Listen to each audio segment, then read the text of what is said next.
Good morning, everyone, and welcome to Maighstir Tarot. I'm going to do something a little bit different today before I get back to political readings and readings on the world. Quite a few of us, I'll call them our mob, of light seers, feeling the energies of the world at the moment are quite difficult as we go through a transition. And this transition I'm not talking about an astrological transition, I'm just talking about a transition as we are approaching the age of Aquarius and moving into our higher selves and a higher vibration. And when I say we, I'm talking about you, I'm talking about me, I'm talking about all of those of us that are involved in spiritual and light seer work, and I am including you because you are watching this, which makes you also a light seer on a particular level that you have discovered.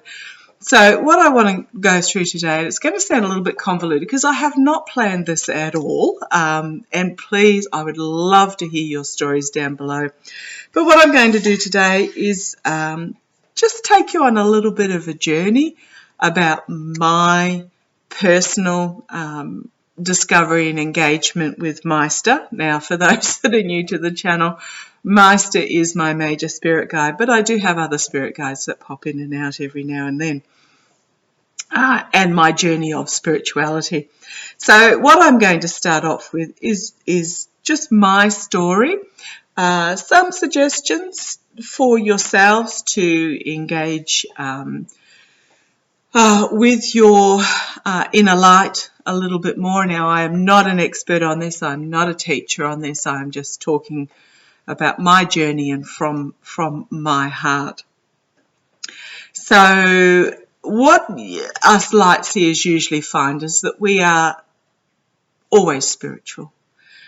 When I was born, obviously I didn't know at that stage, but as a very young child, I remember that I used to have some really fabulous invisible friends, as they were known in that day and age, and I'm going back quite a few years now. Invisible friends going back 50-something years.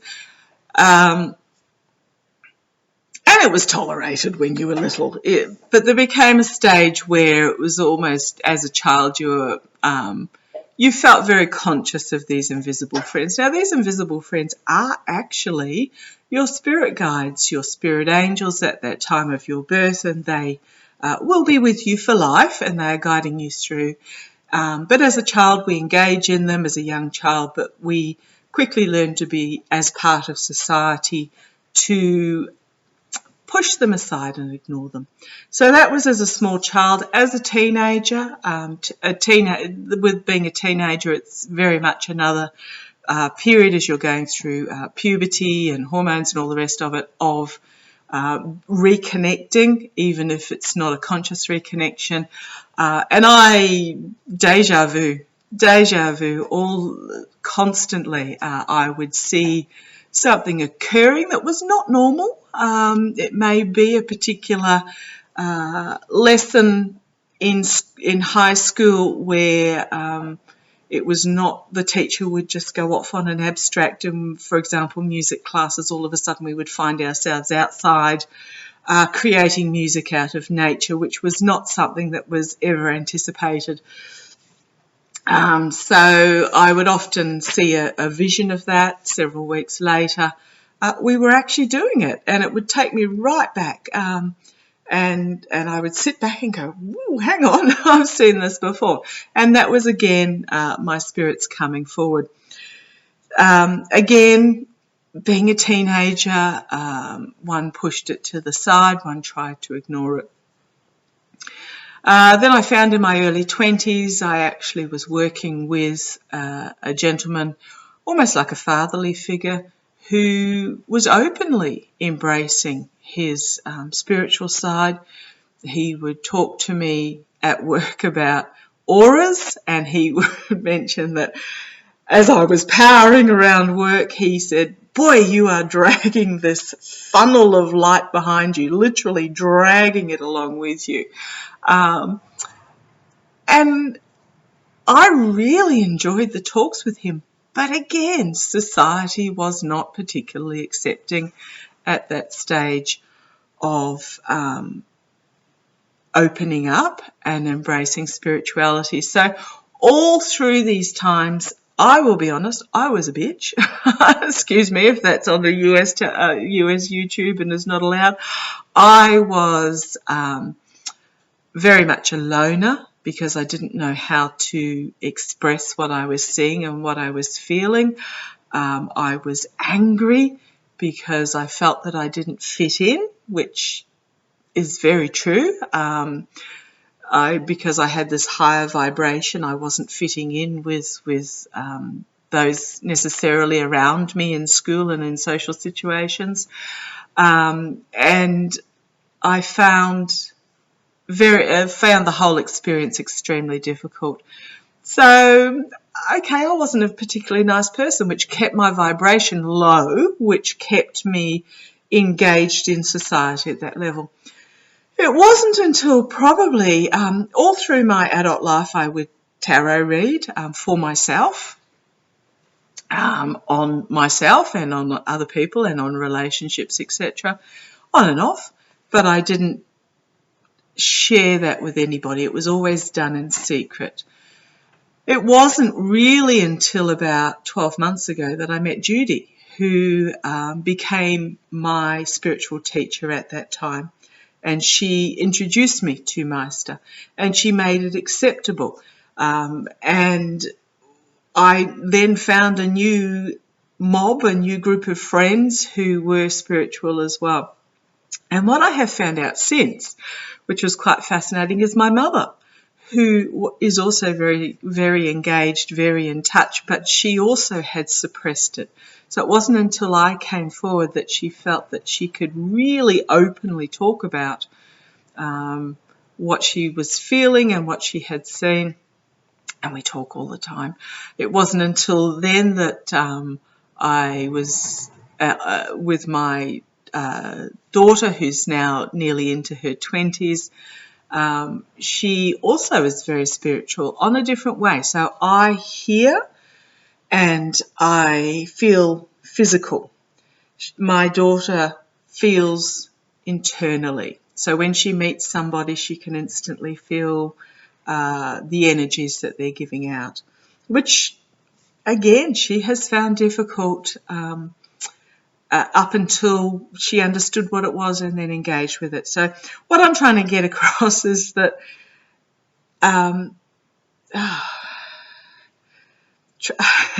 that this is the life journey that you go through, and that to actually be true to yourself, you need to embrace the past, your journey to this point, accept it, acknowledge it, let it go and move on. Now, when I first met Maighstir, so Maighstir is the nickname that we have come, him and I use the term him because he is a masculine spiritual energy. He is a Celtic warrior. His actual name is Angus. I feel uncomfortable personally using the name Angus because I know Angus is in my life. So, and they are not at all like this guide of mine. So we had a discussion, Maighstir and I, and we came up, I call him Maighstir, which is master and teacher in Gaelic Scottish, and he's just giving me a big hug at the moment, and he calls me Ben. Now, I've probably completely butchered it. Ben, B-A-I-R-N, which means wee child. And we have this conversation that goes on all the time.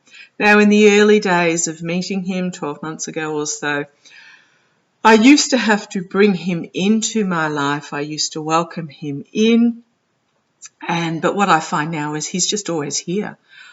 Which is why, if you look back on my early videos, you'll see that I am asking him to come in and share his messages. But he's always here now. So I don't feel a need that I have to call him in. He is Yes, I know, Maighstir. He's just giving me a big hug. He is here. I have met his daughter. That was quite interesting. Early on, I would see my grandfather, who has been deceased for a while. My grandmother was still alive at that time, and my grandfather was waiting for her. She lived to 103, so I like those genetics. But he was waiting for her, and he used to have a small child that would cling around his legs and laugh, and she would skip and she would sing and she would play, and I couldn't work out who this child was. Asked my mother, she didn't know who this child was. It turns out it's actually Maighstir's daughter. So I went into the energies and had a talk to Maighstir about his daughter. I know her name. I won't speak it because he doesn't. He was a little bit. He was not terribly happy with me talking to her direct because he's, as a father, he still felt protective of her. But what had happened is he had actually died in a battle defending his village, and she had escaped from her mother. Run out to, she's only about 5, run out to be with her father because she was very much her father's daughter, and she was also killed in the same battle. And he still feels devastated that he couldn't protect her. So that was the little girl that was with my grandfather, and my grandfather used to pop in and out and have a chat, but now that my grandmother has passed, I haven't seen him since. I also, one of my other guides was the gentleman that I used to work with that actually introduced me and opened me right up to it's okay to embrace these energies, even though I did still keep it secret after that. He helped me buy my first tarot deck. He died about 10 years ago, 12 years ago. And he was also one of my major early spirit guides when I was actually open to it. He used to pop in for a chat. He used to just reassure me like he did in life. He would reassure me. Beautiful, beautiful gentleman. And I was really honoured several months ago in that I was just in a meditative state. Now, to me, this meditative state, because my brain is always blah, blah, blah, blah, blah, is if I'm in the shower, often washing my hair, or I am weeding in the garden where the body is engaged but the mind isn't. So I was in the shower, washing my hair one night, and in he popped. This gentleman I used to work with, and he brought along with him his best friend who had been his best friend for all his adult life. And I knew this friend. I didn't know him well, but I knew him. And as far as I was aware, he was still alive. So I was quite shocked to see the two of them together. And I said to my friend, my work colleague, I said, "Oh, what is so-and-so doing here?" And he said, "Oh, I'm just showing him the ropes." And so then they both disappeared again. So I was really privileged that my work colleague friend, obviously his mate had passed over, and he had brought his mate to visit me to show how the process is, how that you can interact with those that are still living. So I feel so privileged that he'd done that. Now, Maighstir, now I'm telling this story, and I do apologise if you find it boring. I'm telling this entire story so that you can feel safe as well to engage with your spirit. You can engage with your guides, and you can find the way to interact with them. And open to them, and don't be afraid. That is the most important. Don't be afraid. It'll take you back a bit. I must admit, when Maighstir first started coming through, I'd be quite shocked. And we had this relationship early on that I wouldn't say he would yell at me, he would speak forcefully. And the reason was, and I did finally get round to saying, why are you yelling at me? And he would say, because you are not listening.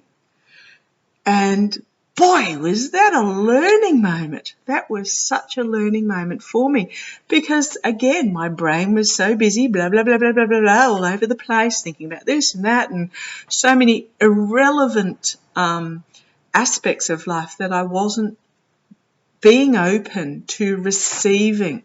So I have since learned to have these moments where I just am. Very hard to learn. You have to practice. It can't just happen. You have to practice to be open. But what it also is not so much that you have to meditate and be completely open.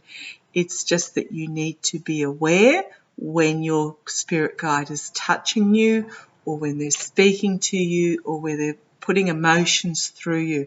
So I find that you'll often notice now while I'm reading that I will just stop and I will listen to Maighstir and then I will pass the message on. And what that was is I had to learn how to do that. I had to learn to be aware when he was trying to get through because early on I would just blah, blah, blah, blah, blah, and I was off on my own merry way. And after doing a reading, Maighstir would come to me and say, you needed to say this. And I was very much, why did you not tell me at the time? And he was, because you weren't listening. So I've had to open myself up to be very conscious of, even though I talk at a million miles an hour, of when he is touching into me and when he is wanting to bring a message through. So now he does it during readings. If I was ignoring him, I would physically get a clip around the head. So again, that was one way of him making me aware that he was around. So again, I'm not trying to bore you. I'm just trying to get this across so that you might be able to glean ways for yourself to open up to your spirits because they are there. And actually, yes, Maighstir, I can see all these spirit guides trying to get through to you. There's thousands of them out there trying to get through, and you just need to be receptive. So sorry if I'm sounding soapboxy in regards to this.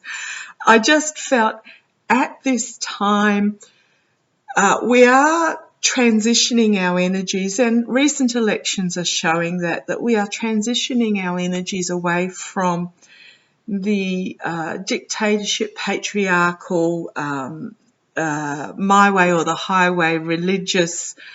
Now, when I say religious, spirituality, Christ and God have nothing to do with the Bible. I'm sorry to put it like that. The Bible was written by man of the time and yes, it does include the word of Christ. It does include the word of God, but it was written in such a way to control the populace of the time. So I'm sorry if you take offence of that, but to engage with God and Christianity and Christ and your spirituality, you need to go within rather than looking without. And when I say without, I'm talking about the Bible, I'm talking about evangelicals, I'm talking about priests that say if you want to talk to God, you must do it through me. No, we all have God in us. We all have Christ in us, and that is the spirit that we need to engage with. And this is just all download that I'm getting, and I would love to hear your own personal stories. Where was I? Okay, what's happening at the moment is there is this movement, this transition, as the higher proportion of us light workers the empaths, all of you out there, all of you who are engaged internally with your spiritual self on whatever level, are becoming the more normal, more populous and open to talk about it and share our lights and our love. And what is happening is that there is this, I feel like it's an intergalactic battle almost. There is this conflict that's going on between the external, the patriarchal, autocratic dictatorship, whatever you like to call them, forces, and sadly they have generally the money, and money in the world at the moment speaks loud, against this spiritual, true, higher vibration self. So I just feel like there's this battle going on. Politics feels so petty to dabble in, but I will get back to politics because it is very important as we move forward as a society that we keep our hope, we keep our faith, and we are aware of what's going on. And I just want to bring you along, but also warn you that it is going to get difficult. It is going to get harder before it gets better. So we need to draw strength from each other. Now, one thing I wanted to touch on very sharply is also putting your protective surrounds around you. How I do this is I line my chakras up. I actually start from the base chakra. So base chakra is your red, then you have your orange, which is in your abdominal area, then you have yellow, which is in your diaphragm area, green for the heart, blue for the throat, purple for your third eye. Now, how I do this, again, all I'm trying to do is help you. You have to find your own way. Is I lie straight in bed at night and I envision each chakra individually and I light it up like a spotlight, like a light going up into the sky. So each colour I light like a bright lantern going into the sky. And what happens is they all converge at a point, which then becomes a white light. And that white light comes back down around me, and I spread that out around my family and my pets and my house and to whomever needs it at that time. The white light comes down like a bubble, and I send that bubble out to whomever needs it at that time. Well, to my whole family, but also to whomever needs it at that time. So, pardon me. And what happened is, so this light goes around, and it is just a protective light. It's a translucent bubble of white light, but it is a protective light of my spirit guides, protecting those that I care for. If I am actually bringing Maighstir in, what will happen is the white light will come down around me. Then I will have light purple, lilac colour flames will work their way up the translucent white light, and I am left with a bubble surrounding me that looks like a soap bubble, or if I say an oil slick, but you know what I mean, that colour where all the colours of the rainbow are shimmering in this clear bubble that's around me. Now, also, the reason I'm sharing this is I don't want you to be afraid. I want you to know that this is all normal, and that you can engage it for yourself. Again, you need to envision, perhaps even start with what I'm saying, but then adjust it to your own personal feelings, how a particular image or motion feels to you. I also see, now this is something again not to be scared of and to embrace, I see soul crossings. Some I share on this channel very rarely. I do, for example, not the Oklahoma kids, the kids in Texas. There were some soul crossings there that I envisioned, and the way I see them is they are in almost like a small arena with the walls looking like ice, but they're not cold, so it's almost like a resin. The floor is hard-packed dirt, and the person who is crossing is in there. The living are still outside. They can see the living can't see them. However, I have experienced that animals can cross through back and forth between the person who is passing and the grieving family that are outside. There is often an exchange of emotion, and then the spirit of whomever that is will ascend up into the heavens. So again, don't be afraid of that sort of thing if you see it. I have a girlfriend that works in palliative oncology, and as she walks into the building, she sees all these spirits floating around, which she finds just beautiful. They are floating, they are welcoming, they are nothing to be afraid of. So again, I wanted to share that. So if you've got any questions, please put them down below, but I'd also love to hear your experiences and your stories, because the more that we can share, the more that we feel that it's okay, that it's acceptable, that it's accepting, and we can find our own method of talking to our spirits and our guides. Now, I'm just going to draw a couple of cards just to round out this, because boy, I've been doing a lot of talking. Oh, sorry, yes, Maighstir, I'm getting a real shiver up me. He's telling me that it's okay to have shared all this.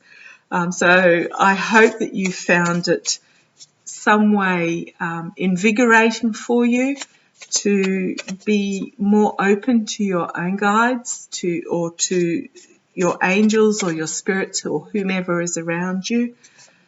And I just want to draw a couple of cards. I'll use my Nature's Whispers cards, and then I will use my Work Your Light cards just to take forward in the energies that we have at the moment. I'm just feeling, aside from my tummy rumbling, I am feeling so much love at the moment. So thank you for being here with me. I can feel you being with me. And I am also putting myself out there for you as well. And we'll get back to the nitty-gritty of life tomorrow. But I just felt at this time, with all that's going on in the world, I just needed to help you find your center, find your spirituality, find a way to embrace it, bring it into your life and share. So just a couple of cards, please, Maighstir. A couple of cards. Couple of cards, please, Maighstir. Just to finish this reading, finish the energies of this reading. Thank you. Oh, good. Be true to your heart. Wow. Couldn't have been a better ending. And fresh approach. So what we're talking about today is you finding your way. You finding your way to engage with your spirits. I don't sit and meditate. Maighstir comes to me when he needs to, and I have tuned myself to be aware he's here right now. Thank you, Maighstir. I have attuned myself to be able to feel him and channel him and listen to him. I don't see my other guides as often now, because Maighstir has become such a big part of my life. But just another couple of cards, please, Maighstir. Another couple of cards. And I would, as I said, I'd love to hear your stories. I'd love to hear your experiences. And I just want you to know that it's okay to embrace it. Don't be afraid. And you are in a safe space here to share. Oops. Okay.